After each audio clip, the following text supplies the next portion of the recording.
ग्रंथ को विषय क्या, तो उन्होंने कही ब्रह्म। ब्रह्म ही ग्रंथ है और ब्रह्म ही वाको अर्थ है। वाणी और वाणी को जो अर्थ है वह में या तरीके को क्लोज संबंध है, वह संबंध को अपने को समझना पड़ेगा। और वह वाणी की जो अपन अवगाहन कर रहे हैं वो वाक्पति को साथ अपन एक तरह के डायलॉग में इन्वॉल्व हो रहे हैं, वह भावना से अपने को महाप्रभु जी की वाणी को अवगाहन करना चाहिए।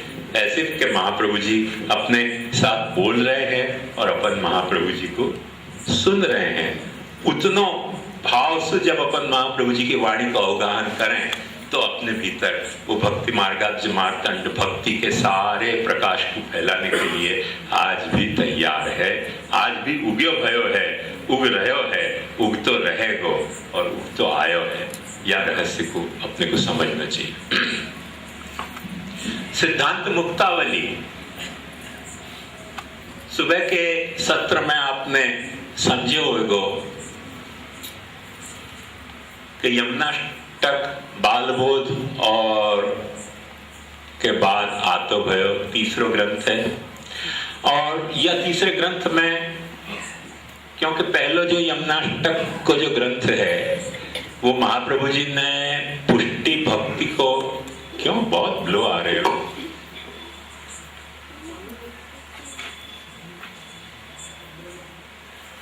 पहले जो पुष्टि भक्ति को जो भाव है निर्गुण भाव, वह निर्गुण भाव की मूर्तिमती स्वरूप श्री यमुना जी हैं और उनकी स्तुति करके अपने भीतर निर्गुण भाव को उद्बोधन करना चाहे है।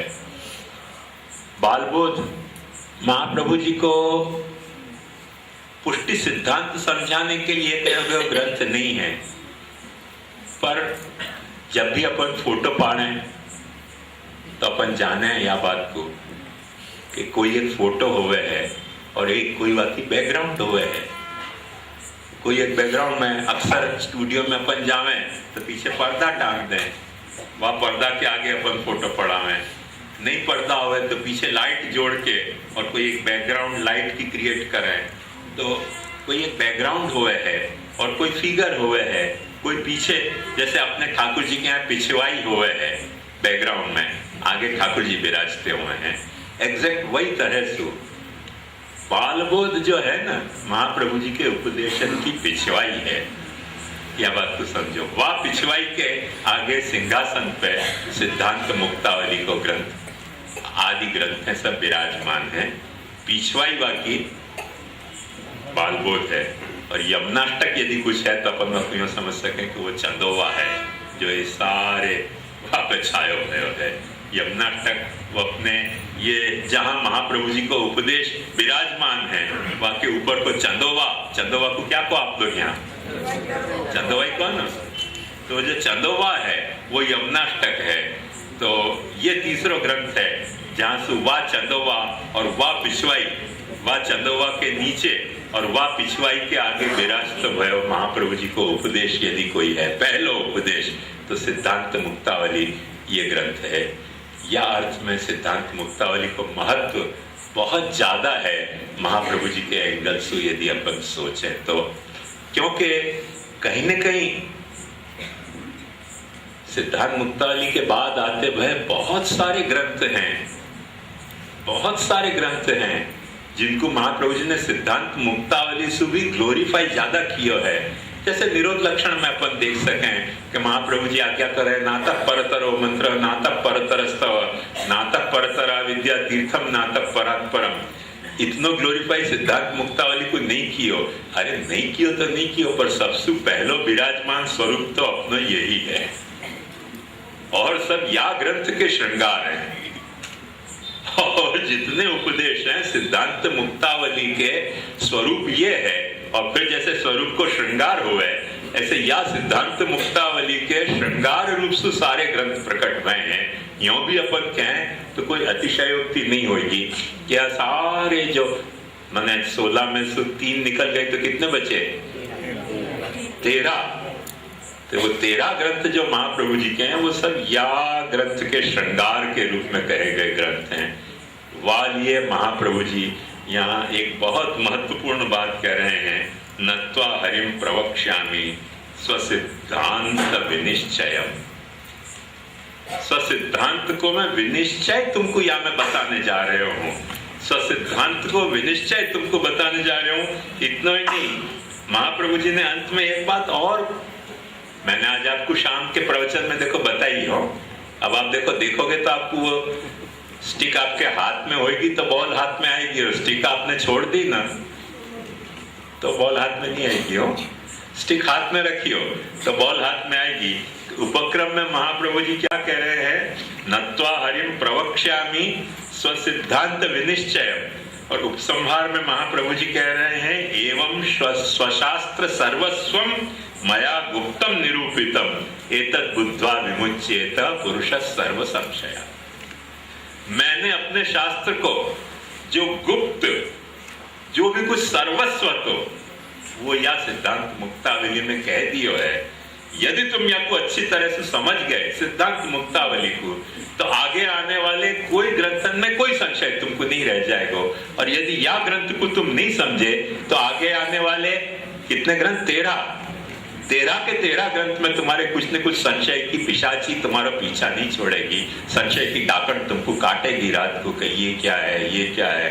अपन सो जाए रात के ऊपर, रात को डाकण दिखती हो तो कैसे नींद आवे, तो अपन को नींद अच्छी नहीं आएगी। एक एक ग्रंथ सुन सुन के अपन को रात की नींद हराम होती रहेगी।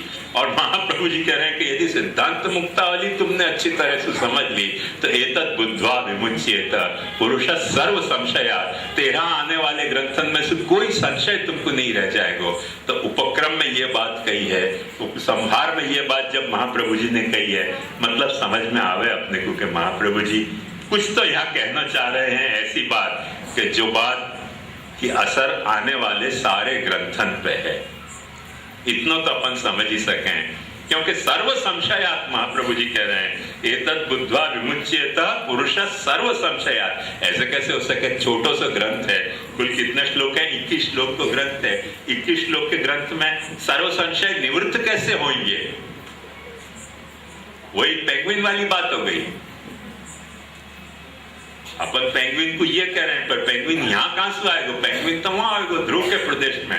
पर यदि कोई यहाँ कोई कह रहा है कि यहाँ पेंगुइन, तो मतलब कुछ सोचना पड़ेगा ना अपने को कि हमें क्या समझना, कौन से अर्थ में यहाँ है पेंगुइन। तो वो अर्थ को समझने के लिए ध्यान से समझो कि महाप्रभु जी कितनी गंभीरता से यह बात को समझा रहे हैं कि एतद् बुद्ध्वा विमुच्येत पुरुषः सर्व संशयात्। जो कुछ तुम्हारे संशय पैदा हो सकते होंगे सब खत्म हो जाएंगे यदि तुमने सिद्धांत मुक्तावली बराबर समझ ली।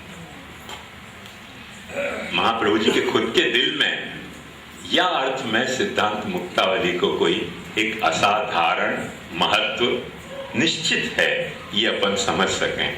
और वो महत्व क्या है, वो अपन, अपने पास दिन तो बहुत कम है, क्योंकि 21 श्लोक के लिए कम से कम 21 दिन तो होने ही चाहिए। 21 महीना भी हो तो कोई हरकत नहीं आवे, पर 21 दिन तो कम से कम होने चाहिए। पर अपने कोई सारो ग्रंथ 5 दिन में समराइज करना है तो अपन देखेंगे जैसे जैसे चलेगा वह ढंग से। नहीं तो शरद बाबा को थोड़ा घेरा करो, थोड़ा ऐसा योगेश बाबा को घेरा करो कि हर वक्त यहाँ सत्र करें, तो ये आएंगे तो पीछे पीछे अब भी आएंगे। इनके घेरा करने की जरूरत है। तो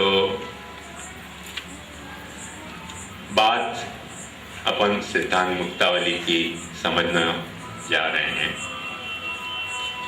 सबसे पहले सिद्धांत मुक्तावली के नाम पे, नाम को अर्थ अपने को थोड़ा समझना पड़ेगा।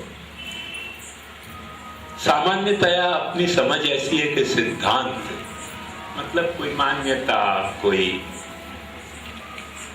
सेट ऑफ प्रिंसिपल, वो सब सिद्धांत है।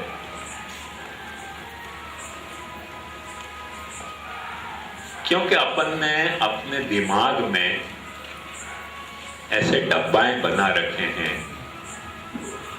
कि जो सिद्धांत है, अक्सर कई लोग, आप लोगों में भी कहते होंगे, क्योंकि सबकी तो साथ बातचीत नहीं हो पाई, पर हम गुसाइयन में तो बहुत सारे गुसाइया बात को कह के सिद्धांत तो सब मान्य है, पर कहने कैसे, पब्लिक को कैसे कहने ये सिद्धांत, कुछ बात का कहें कि सिद्धांत सब मान्य, पर प्राचीन काल के सिद्धांत थे, आज अब कैसे काम आएंगे? तो अपने को लगे कि सिद्धांत का मतलब कि जाको अंत सिद्ध हो गए हो, वाको नाम सिद्धांत। ये सिद्धांत का अर्थ नहीं है कि जाको अंत सिद्ध हो गए हो, वाको नाम सिद्धांत। या को अंत नहीं सिद्ध भयो है। कुछ लोग कह के सिद्धांत ठीक है, पर हमारी मान्यता कुछ और है। भाई तुम्हारी मान्यता का मतलब क्या? तुम सिद्धांत मान रहे हो कि अपसिद्धांत मान रहे हो कि क्या मान रहे हो? कुछ लोग कह के नहीं सिद्धांत सब ठीक है, पर देश काल की परिस्थिति भी तो कुछ है ना। फिर पाछा अपने को लगे कि देश काल में कोई परिस्थिति ऐसी है कि जो सिद्धांत की नहीं है और कुछ असिद्धांत की या अपसिद्धांत की है, तो फिर अपने को देश काल मुक्तावली पहननी चाहिए, सिद्धांत मुक्तावली पहननी चाहिए। महाप्रभु जी तो अपने को सिद्धांत मुक्तावली, मुक्तावली माने मोती की माला, महाप्रभु जी अपने को सिद्धांत मुक्तावली पहराना चाह रहे हैं, देश काल मुक्तावली नहीं पहराना चाह रहे।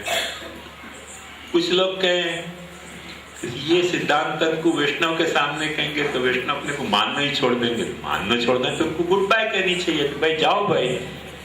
आजकल तो पहले तो हमारे बंबई में ही, महाराष्ट्र में ही गणपति विसर्जन होता, तो अब तो यहाँ राजस्थान में भी होने लगे हो, तो सब वैष्णव उनको विसर्जन करना चाहिए। गणपति बापा मोरिया, पुढच्या वर्षी नकोचिया। विसर्जन करो सब उन वैष्णवन को, जो वो भी नहीं करना, तो आखिर होगा कैसे? सिद्धांत मुक्तावली की यदि अपने को माला महाप्रभु जी पहनाना चाहते हो तो सिद्धांत को मतलब क्या? सिद्धांत यानी क्या? यह बात को अपने को धीरज से समझनी पड़ेगी। और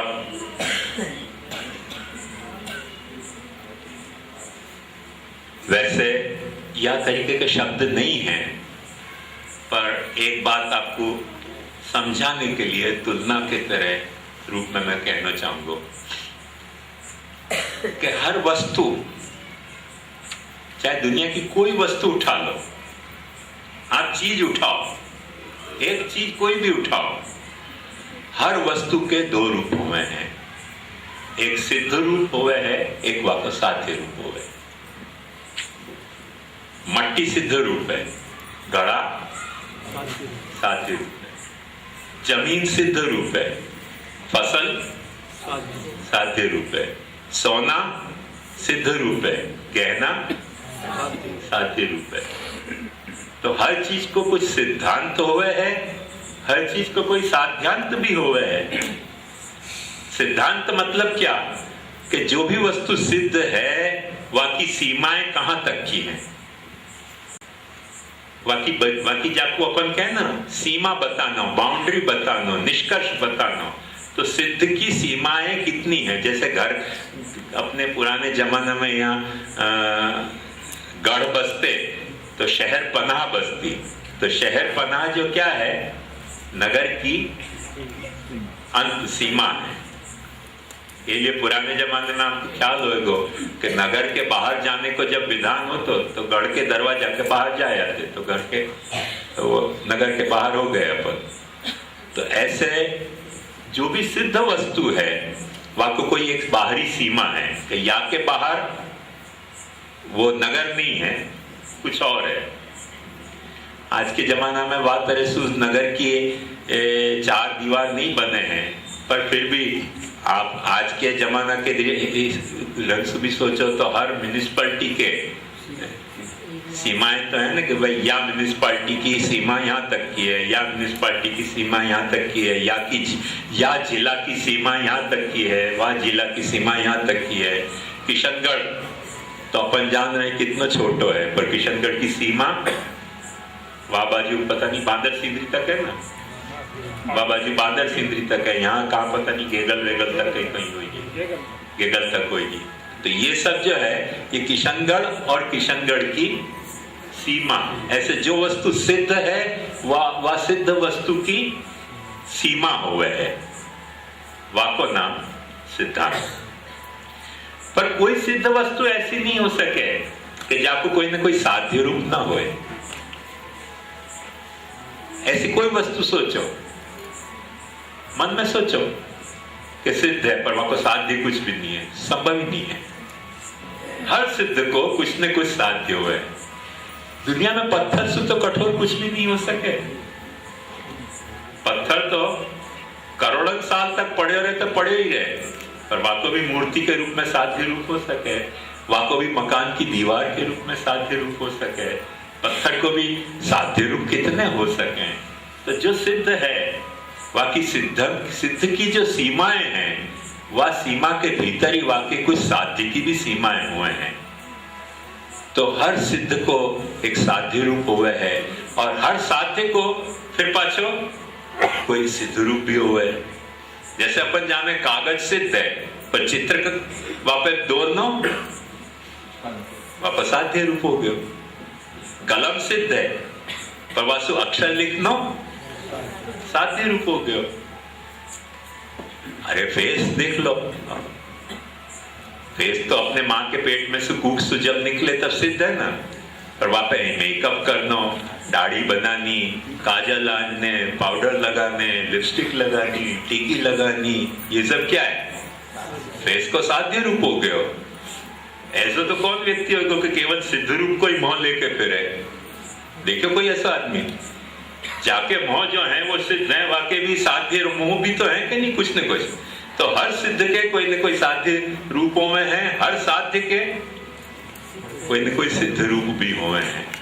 तो ये सिर्फ सिद्धांत मुक्तावली नहीं है, साध्यांत मुक्तावली भी है। और सिर्फ साध्यांत मुक्तावली नहीं है, ये सिद्धांत मुक्तावली भी है। जो कुछ सिद्ध है पुष्टि मार्ग में कि भाई इतनी बात तो सिद्ध है, वाको भी ये सीमा बता रही है। और जो कुछ पुष्टि मार्ग में साध्य है वह साध्य की भी ये सीमा बता रही है कि ये साध्य है और वह साध्य की ये सीमा है। या एंगल से जाओ वक्त आप सिद्धांत मुक्तावली को देखोगे ना, आपको एक नया पर्सपेक्टिव आपको दिखेगा, एक नया दिशा दिखेगी सिद्धांत मुक्तावली को देखने की कि आखिर क्यों महाप्रभु जी ऐसी आज्ञा कर रहे हैं कि एतद् बुद्ध्वा विमुच्येत पुरुषः सर्व संशया। ये तो यदि तुमने यह बात को अच्छी तरह से समझ ली तो तुम्हारे सारे संशय मिट जाएंगे। सारे संशय क्यों मिटेंगे? क्योंकि सिद्धांत मुक्तावली में सिद्ध को अंत बता दियो है अपने को कि सिद्ध जो कुछ है वह की सीमाएं ये है, वह शहर की पनाह ये है, वह के भीतर बसे हुए शहर ये है, और वह के साध्य स्वरूप की भी सीमाएं बता दी हैं कि वह को साध्य को स्वरूप ये है, और वह की शायद साध्य की जो शहर पनाह है वो याद हक की है। उन दोनों बातों को अपन जान लें, सिद्ध को भी जान लें, साध्य को भी जान लें, तो बात दोनों आ गई। एक सामान्य बात समझो आप कि पैर भी सिद्ध है और सिर भी सिद्ध है, पर पगड़ी आपने पैर में पहन ली और जूता सिर पर रख लियो, तो दोनों ही साध्य हैं कि नहीं? पर जगहसाई होगी कि नहीं? जगहसाई तो होगी, तब होगी कि जूता सिर पर रख ली और पगड़ी पैर में पहन ली, पर चलने में कितनी तकलीफ होगी और सिर को कितनी तकलीफ होगी, ये एक सोचो बात हो कि सिर पे आपने जूता पहन लियो और पगड़ी आपने पैर में पहन ली। क्यों? क्योंकि सर्वम खलु इदं ब्रह्म, पगड़ी भी ब्रह्म है और जूता भी ब्रह्म है। तो अठे पैरों के उठे पैरों सब एक ही बात है। चोर बनो के मोर, यहाँ सब चलता है, ऐसे नहीं चलता है। जो सिद्ध है वाकई कुछ अपनी सीमाएं हैं, जो साध्य है वाकई कुछ अपनी सीमाएं हैं। जो चीज जहां पहनी जानी है वो वहां पहनी गई तो वह सिद्ध को साध्य रूप निखर के आएगो। और भट्टे टिका में आपने पहन लियो ना सिद्ध को कोई साध्य रूप, तो बात तो वो अच्छी है। आप वो इंग्लैंड अमेरिका के वो बड़े कीमती जूता आवे ना, एक एक जूता 4-4, 5-5 हजार के आवे, पगड़ी से भी ज्यादा महंगे, उतने ओहो इतनी महंगी जूता है। या कोई पैर में किसान पैरा, चलो इन्हें तो माथा पर ही धारण करो, तो फिर तो महंगो करके माथा पे थोड़ी पहने जाएगा जूता, जूता तो पैर में पहने जाएगा ना। या रहस्य को समझना चाहिए। हर महंगे चीज की या तरह सु महंगी हो सके, पर वो महंगी है या के मतलब सिर पे पहनने के लायक नहीं है, और सस्ती है या के लिए वो कोई पैर में पहनने लायक नहीं है। पाग शायद उतनी महंगी नहीं हो, सस्ती भी हो, तो क्या भयो, पाग जो है वो सिर पे ही शोभेगी, और जूता कितना भी महंगो हो वो पैर में ही शोभेगो।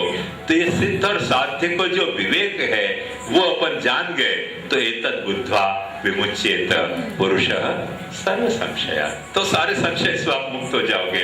वरना तो आप या तरीके के घोटालाएं कर सको कि भाई बहुत महंगा है, चलो या को कैसे करना, चलो या को सिर के पैर के बजाय सिर पे पैर लो, ये घोटाला नहीं हो। मैं या लिए महाप्रभु जी ने सिद्धांत मुक्तावली अपने को समझाई है। वाकई जो सिद्ध और साध्य के रूप हैं वो तो आपको वो दिया है ना कागज, आपको यहाँ वो टांग्यो है ना, कहीं कहीं तो कहाँ टांग्यो है, बाहर टांग्यो है, तो वो बाहर टांग्यो है, वहां में आप चार्ट में देखोगे ना तो वहां में आपको ये बात सारी समझ में आएगी। एक आध यहाँ भी टांग देते तो अच्छा रहता, मैं भी वहाँ को डेमोन्स्ट्रेट कर पाता, एक आध यहाँ टांग देते तो प्रवचन में भी काम आ जाता। तो वास्तव आपको समझ में आएगा कि सिद्धांत मुक्तावली में कौन कौन सी जगह सिद्ध को अंत को अपन एक अर्थ ये भी ले सके हैं कि निष्कर्ष। अंत को मतलब सिद्धांत को मतलब सिद्ध निष्कर्ष, जो सिद्ध अपनो निर्णय आयो, विनिश्चय आयो, सिद्ध को जो निर्णय आयो, निश्चय आयो, वो सिद्धांत। तो कहां कहां सिद्ध को निश्चय है, सिद्धांत है, कहां कहां साध्यांत है, वो अपन मुक्तावली को चार्ट आप देखोगे तो आपको बराबर दिखलाई देगा। बहुत अच्छे ढंग से कलरफुली वो इलस्ट्रेट किया है, तो वो अपन देखते रहियो। पर मूल्य में समझने की बात है कि निरंतर महाप्रभु जी ने कुछ सिद्ध समझायो है, और वह सिद्ध समझाने के बाद फिर तुरंत कुछ साध्य समझायो है। साध्य समझाने के बाद फिर जैसे ही आवश्यकता पड़ी, वो आवश्यकता के अनुरूप फिर पाछो कुछ सिद्ध समझायो है। फिर वो सिद्ध समझाने के बाद जो साध्य की आवश्यकता पड़ी, वो पर पाछो साध्य समझायो है। अपन या को कैसे समझ सके, या को अपन ऐसे समझ सके कि जैसे बाजार से अपन जो है वो एक कपड़ा अच्छा लिया है, कपड़ा अच्छा लिया है तो वो अपने लिए तो सिद्ध हो गया ना। पर जब दर्जी को अपन अपना माप दे के सिवावे के लिए दे रहे हैं, तो सी के जब वो कपड़ा आएगा, चाहे तो बंडी आवे, चाहे ब्लाउज आवे, चाहे जो भी कुछ आवे, कोट आवे, चाहे जैकेट आवे, वो वाको साध्य रूप हो जाएगा। ख्याल में हो?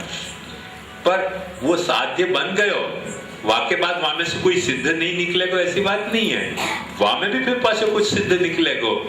वहां में से भी जैसे अपन पैंट पहन लें, शर्ट पहन लें, तो वहां के ऊपर एक बेल्ट और लगावें। अब जैसे बाबा ने देखो बंडी पहनी है तो वहां के उपड़ना और पहने है, तो उपड़ना पहनते ही इकलाई ओढ़ी है, तो वो बंडी को साध्य रूप हो गया। वहां के कारण बंडी के अपीयरेंस में देखो फर्क पड़ रहा है कि नहीं? देखो,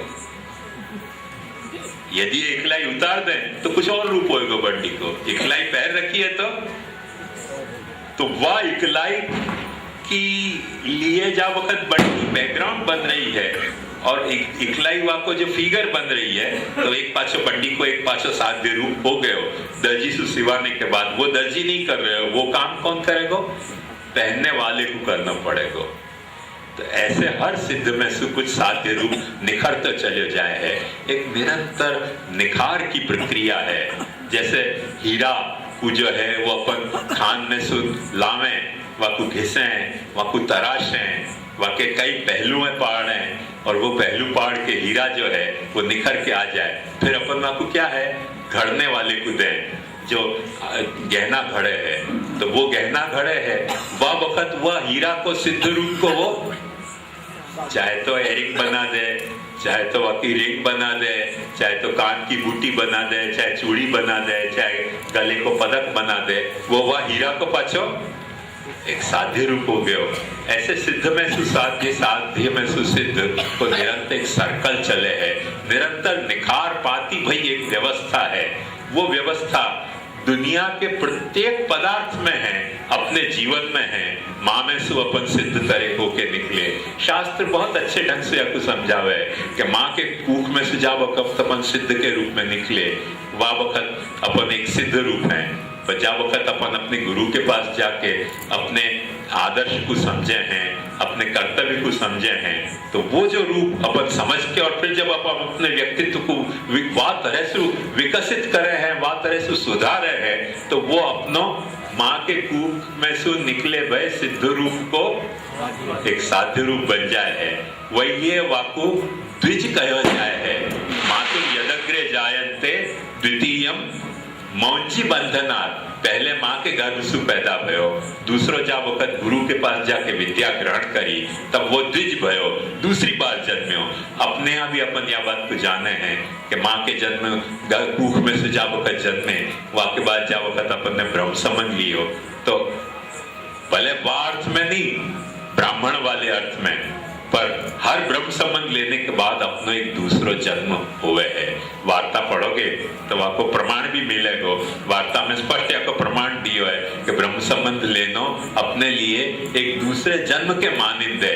तो वो अपन भी वो क्योंकि ब्रह्म संबंध लेने के बाद अपनो एक साध्य रूप आपको निखरे है, और वो साध्य रूप क्या निखरे है कि गंगात्वे सर्व दोषाणाम गुण दोषादि वर्णना गंगात्वेन निरूप्या स्यात् तद्वदत्रापि चैवहि। गंगा में जब वक्त मिल जाए कोई भी जल तो वो गंगा बन जाए है।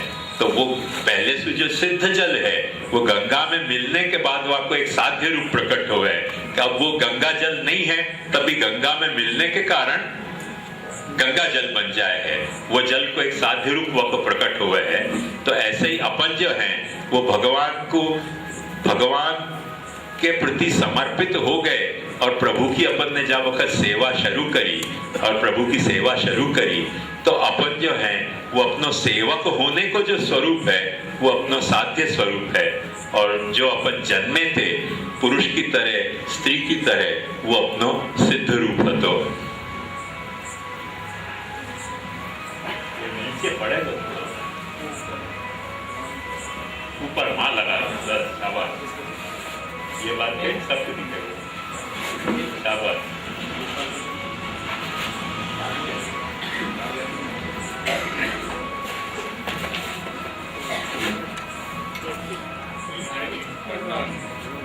इसको थोड़ा लटका देना डोरी से,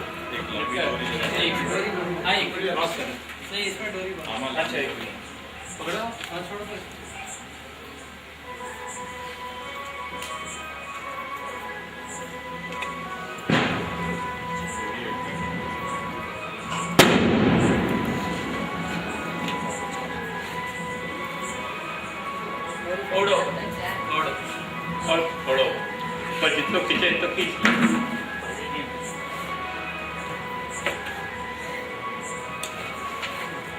बस बस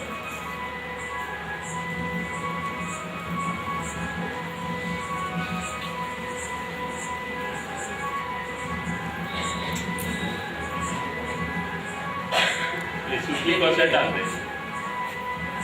अरे वाह, बहुत बहुत धन्यवाद भाई।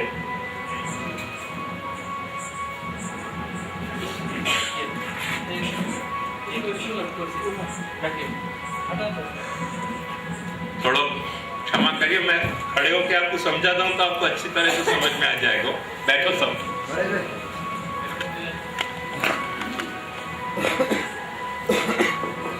भाई के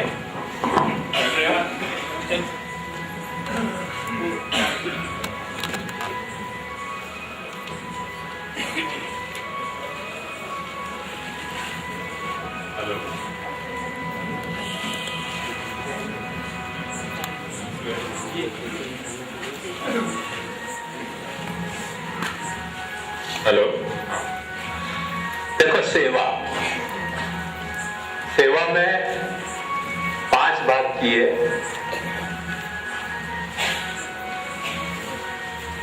स्वरूप लक्षण, साधन लक्षण, अवांतर फल लक्षण, फल लक्षण। अब ये सेवा जो है साध्य है,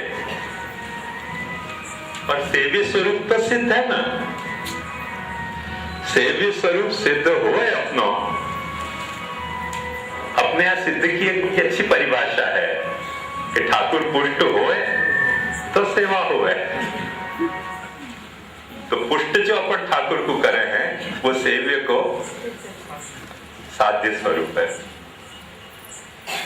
तो वो साध्य स्वरूप हो गया। या सारे श्लोकन में वो आप देख, अभी बताऊंगा आपको तब, वो जो ब्रह्म सिद्ध है, जो अक्षर ब्रह्म सिद्ध है, वाक्सु व सिद्ध ब्रह्म को अपनो सेव्य बनानो वह ब्रह्म को साध्य रूप है।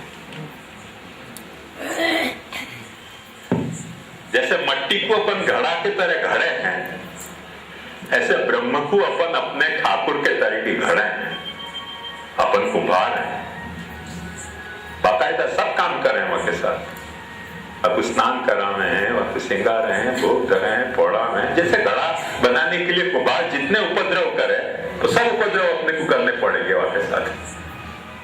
अब वो कहे कि भाई मैं ब्रह्म, अरे ब्रह्म है तो ब्रह्म है, वो तो सिद्ध रूप है, पर साध्य रूप को क्या करना? तो वहां पर साध्य रूप गढ़ने के लिए पड़े हुए तो सिद्ध रूप है ब्रह्म, तो वहां पर साध्य रूप जा वक्त सेव्य वहां को बनाना है ब्रह्म को, तो वो रूप तो अपने को घड़ना पड़ेगा, और कुछ जगाना पड़ेगा, स्नान कराने पड़ेंगे, श्रृंगार करने पड़ेंगे, भोग धरने पड़ेंगे, कारसू के बेकारसू के सामने दंडवत करनी पड़ेगी। ये सब काम करोगे तो वो साध्य स्वरूप पैदा होएगा। और जब आप चूक गए ये काम करना, तो सिद्ध रूप में तो बैठी भई है, मट्टी पड़ी भई है, वो थोड़ी कोई अपने आप घड़ा बनेगी। कोई मट्टी अपने आप घड़ा बनती भाई देखी? कोई सोना अपने आप गहना बनता भर देखो? कोई सोना अपने आप गहना नहीं बने, हर सोनी को वह घड़ के गहना बनाना पड़े है। कोई पत्थर जो है अपने आप मूर्ति नहीं बन जाए है, हर मूर्तिकार को छेनी से टाच को मूर्ति बनानी पड़े। ऐसे ब्रह्म को अपनी सेवा, भक्ति, अपनी शरणागति की सारी छेनी से घड़ के वह सेवे बनाना पड़ेगा। यदि आप कलाकार हो तो वो सेवे बन जाएगा। यदि आप में कलाकृति की कमी है, यदि आप में कला की समझ की कमी है, यदि आप में शरणागति की कमी है, यदि आप में समर्पण की कमी है, यदि आप में सेवा की कमी है, यदि आप में भक्ति की कमी है, तो पास सिद्धि रूप रह जाएगा। मेरे साथ एक वक्त ऐसा हुआ, बहुत मजेदार बात आपको बताऊं कि हमारे घर में कई लोग पेंटिंग करते थे, तो मैं अपन भी पेंटिंग करें, क्यों नहीं करें। जब धुनचड़ी पेंटिंग करनी थी तो कैनवास लिया आयो, कलर लिया आयो, ब्रश लिया आयो, सब लोग चित्र बना रहे थे, क्या अपन भी स्टार्ट करो। अभ्यास तो नहीं ना, तो जो फिगर बनाना चाहे आपके बजाय कोई बस तो फिगर बने। अब यहाँ में तो क्या है कि रबर हो तो अपन पहुंच दें, कलर अपन ने पोत दियो ऑयल पेंट तो पूछे भी नहीं पाछो, बाकी कोई चिंता की बात नहीं, या फिर दूसरा कलर लगाओ। अब वो कलर वहां कलर में मिलते कोई दूसरा ही रंग बन गया, ना ये कलर रहे ना वो कलर रहे हो। अपन कुछ बनाने जा रहे थे, बन कुछ और गए हो। अच्छा को और वहां की बैकग्राउंड कुछ दूसरी दो कि जैसे और कुछ बने। लास्ट में मैं पेंटिंग बनाने जा रहे हो तो संथाल के भील की, और वो भील की तो पेंटिंग बनी नहीं, और आपके यहाँ तो नहीं हुए हैं, वो हमारे बंबई में हुए हैं। फुलकड़ा, फुलकड़ा को क्या कहें? कॉकरोच। चित्र बन गए, तो सब रंग मिल मिला के अंत में वहां तो कॉकरोच को रंग आ गया। और वो पहली मेरी पेंटिंग होती हो, तो दादाजी को कोई न जाके फरियाद करी कि ग्रंथ वंथ छोड़ के पेंटिंग करने में दिन भर बैठे रहे। तो दादाजी ने मुझको बुलाया कि क्या कर रहे हो उधम? दादाजी पेंटिंग की प्रैक्टिस कर रहे हो। दादाजी के ला दिखा, अब ना कैसे पारनी के वो तो बना तो रहे थे, पर वो संथाल के भील को चित्र पर बन गए वो कॉकरोच का चित्र, क्योंकि संथाल के भील भूरे रंग के हुए हैं, तो वो भूरा रंग लगाते लगाते वो कॉकरोच का रंग आ गया हुआ में। चलो दिखाओ, बना रहे तो दिखा दादी कि ये क्या बनाया, मैंने दादी ये भील बनाया। दादी ने चारों ओर से घुमा फिरा के देखो कहीं भील तो दिख नहीं रहे। मन की मूल में मन में भील है, तो चित्र में भी भील आया नहीं है, कभी आएगा भविष्य में। तो जब अपने को गणना नहीं आवे ना, जब अपने को समझ नहीं है, काय की समझ? शरणागति की। काय की समझ? समर्पण की। काय की समझ? सेवा की। काय की समझ? भक्ति की। तो आप बना चित्र कुछ और रहे होगे, और चित्र सेवे को बनने के बजाय कोई विकट माल को चित्र बन जाए तो कई खरीदार वाक्य आ जाएंगे कि आज हमारे तरफ से अन्नकूट होने दो, उन्होंने कि आज हमारे तरफ से 56 भोग होने दो, उन्होंने कही कि आज हमारे तरफ से फुल मंडली इंडोला होने दो। वो चित्र जो है वो कॉकरोच को बन गए, सेवे को नहीं बना। ये लफड़ा हो सके जब आपको चित्रकारी नहीं आ रही है तब, तो आपको वो कलर, ये सब रंग है, ये सब ब्रश है, कैनवास तो वो है बेचारा तैयार ब्रह्म। आप जो चित्र बनाना चाहो वहां पे बना सको, माने कोई रूपमती अप्सरा को भी चित्र बना सको हो, कॉकरोच को भी चित्र बना सको। कैनवास आपको कभी ना नहीं पड़ेगा कि मेरे पे क्या चित्र नहीं बनना चाहिए। कैनवास तो खुल्लो है, ब्रह्म सब तरह से आपके सामने खुल्लो है कि आपको उर्वशी अप्सरा बनानी है तो बना लो वहां पे चित्र, और ऐसे कॉकरोच बनाना हो तो एक कॉकरोच का चित्र बना लो। बनाने की जो सिफत है वो आप में होनी चाहिए। आप शुरू करो कि हाँ हमने भी कंठी ले ली, हमने भी ब्रह्म संबंध ले लियो, हम भी मनोरथ कर रहे हैं, हम भी भक्ति कर रहे हैं। वो चित्र जो है ना वो सेव्य को बनने के बजाय कोई दुनिया में बिकट जीन्स को चित्र बन जाएगा, जीनस को चित्र बन जाएगा, सेव्य को चित्र नहीं बनेगा। बिकाऊ माल को चित्र बन जाएगा, बिकाऊ माल को चित्र न बने, वो अपने सेव्य को चित्र बने, वो ऐसा चित्र बने कि जाको अपन भक्ति भाव से समर्पित हैं, ऐसा सेव्य बने। नंद नंदन कर घर को ठाकुर आप होए रहे चेरो, या मैं कहा घटे को तेरो, ऐसे प्रभु को चित्र बने। तो वाकई ये क्या जरूरत है? सिद्धांत मुक्तावली की जरूरत है। महाप्रभु जी कह रहे हैं तो वो सिद्धांत, वो साध्यांत आपको समझने पड़ेंगे, तब जाके आपको वो सारी बात समझ में आएगी। यानी वो ब्रह्म सिद्ध है और वहां को सेव्य स्वरूप जो है वो साध्य है। पाछो ये देखो बाकी और सारे भी ये सिद्ध रूप है। आप भी जो है वो सिद्ध हो, भगवान ने आपको, आपके माता पिता ने आपको मनुष्य योनि में जन्म दियो है। आपके माता पिता पुष्टि मार्गी होंगे तो आप भी पुष्टि मार्गी के रूप में जन्म जाओगे।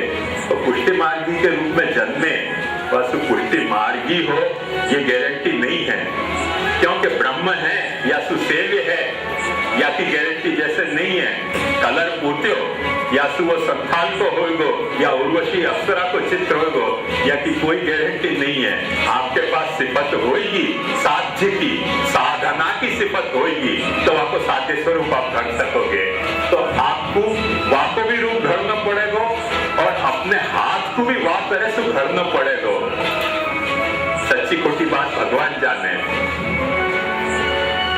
बहुत विश्वसनीय नहीं लगे है पर बात पते की है। याद आपसे बता कह रहे हो कि अपने होनहार के लिए जाने महाप्रभु जी को चित्र बनाए हो, वाके लिए ऐसे कही जाए है कि घोड़ा पे बैठ के हाथ में ब्रश लेके और ऐसे दौड़ तो खाली एक सूत रंगा दो, सब सूत नहीं रंगाते, इतना हाथ पे वाको काबू हो। तो अपन बैठे भरे हो ना तो ब्रश लेके एक सूत को नहीं रंग सके, पर होनहार के हाथ में शायद तो अतिरंजित ही बात होगी 90% पर अतिरंजित हो कि नहीं अतिरंजित हो, सच्ची हो कि झूठी हो। अपना मकसद ये नहीं है, अपना मकसद समझो बात समझने को कि क्या तरीके को हाथ में पहले अपने हाथ को तरीके से साध्य बनाना पड़ेगा।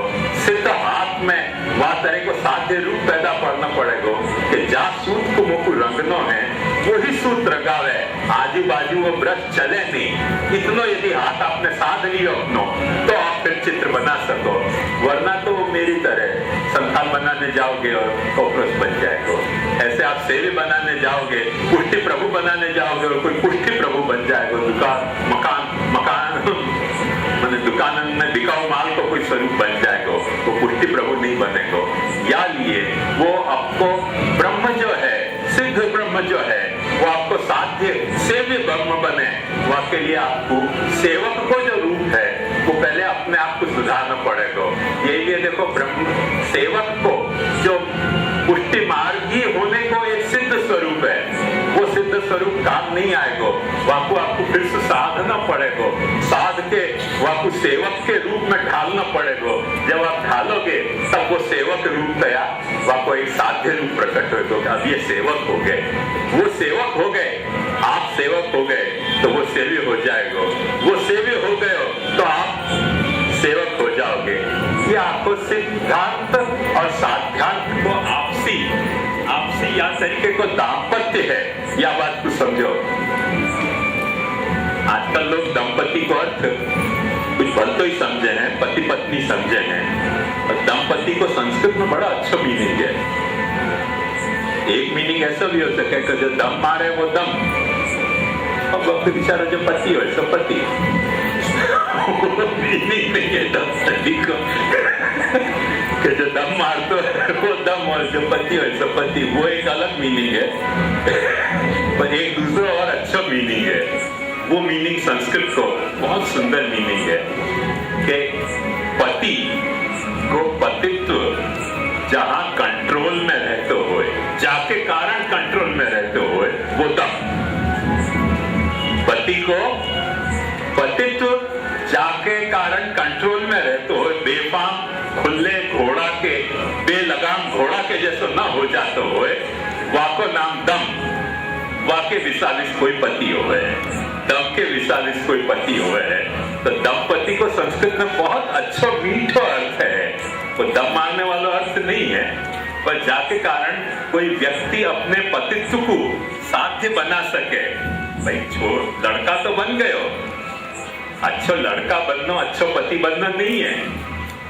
अच्छा पति बनने के लिए कुछ पाछो एक दम चाहिए, तो दम होए तो दंपति होए, दम नहीं होए तो खाली पति रह जाए, तो वह बात समझो, तो चालू खाता तो पति है। तो ऐसे जो अपनो जो दम है ना, वाके कारण वो पति बनेगा।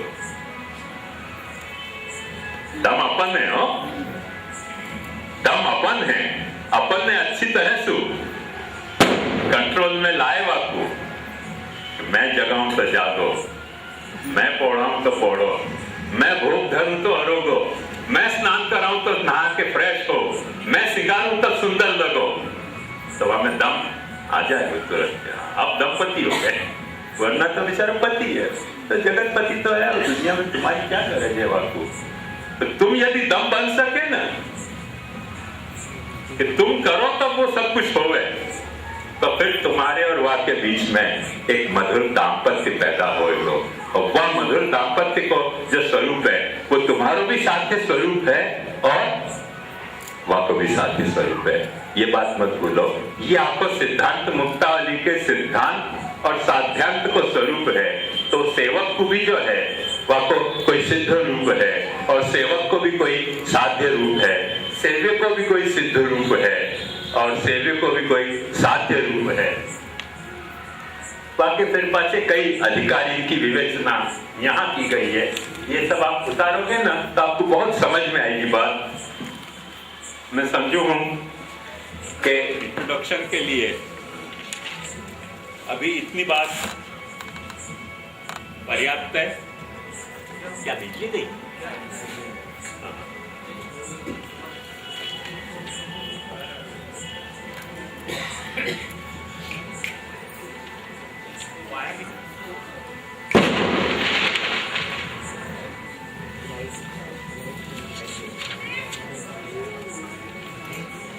सुनाई दे रहे हो तो मैं करूं भले, कोई प्रॉब्लम नहीं है।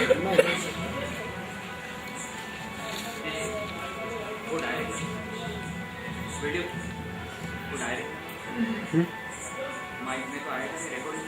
हाँ रिकॉर्डिंग हो रही है, हाँ चल रही रिकॉर्डिंग। हाँ माइक डायरेक्ट लगा, उसमें से भी नहीं आएगा, उसमें से लिया है ना। हाँ अभी डायरेक्ट माइक लगा। हाँ डायरेक्ट ही। हाँ ये देखो सिद्ध साथी यहाँ भी है।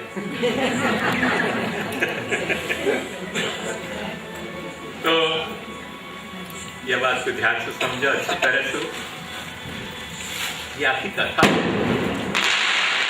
सिद्धांत मुक्तावली की कथा है। या कथा को सबसे पहलो सबसे मीठो निरूपण हमारे तैतीय आरण्यक में मिलो। और अभी मैं जब किशनगढ़ आ रहे हो तो तभी ये प्रकरण मेरे पाठ में अचानक आयो। तो मैंने कि चलो या कुछ सिद्धांत मुक्तावली में अपन गुनगुनाएंगे। तो बहुत मीठो मंत्र है और वेद को कहे हुए मंत्र है और बाकी मिठास क्या है वो आप समझ सकोगे। सुनने लायक मंत्र है। अहं त्वदस्मि मदसि त्वमेतत्। भगवान को भक्त कह रहे हो है, ज्ञानी अपने ज्ञेय को कह रहे हो है, उपासक अपने उपास्य को कह रहे हो है, पुजारी अपने पूज्य को कह रहे हो है, आराधक अपने आराध्य को कह रहे हो है। तो कितनी मीठी बात कह रहे हो है, ये बात को देखो। अहं त्वदस्मि, भाई मैं तेरा हूं, मैं तेरा हूं। अहं त्वदस्मि त्वमसि मदेतत्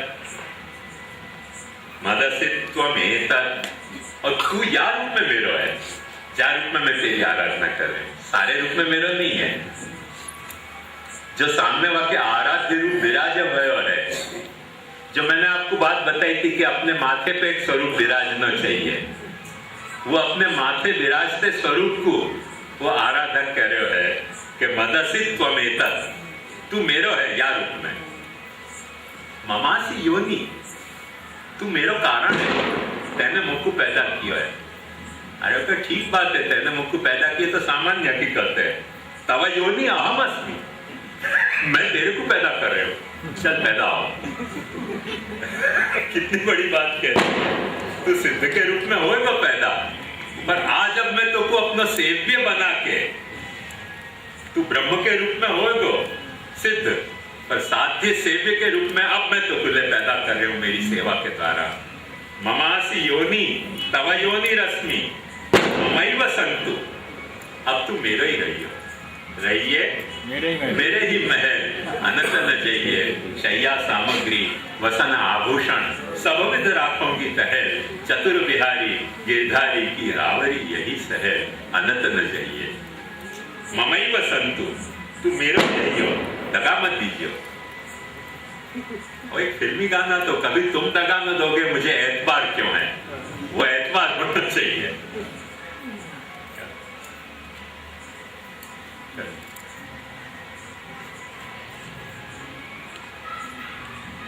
मैं तुम्ही से पूछती हूँ, मुझे तुमसे प्यार क्यों है, कभी तुम दगा न दोगे मुझे एतबार क्यों है।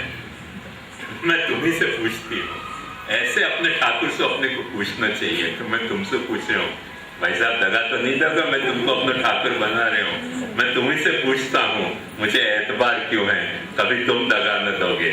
ममैव संतु हलो अव्यानि अग्ने। के बाद बहुत सुंदर बात क्या है, पुत्र पित्र लोककृत जात वेद। तैने मेरे लिए दुनिया बनाई है, अब मैं तेरे लिए दुनिया बना रहा हूँ।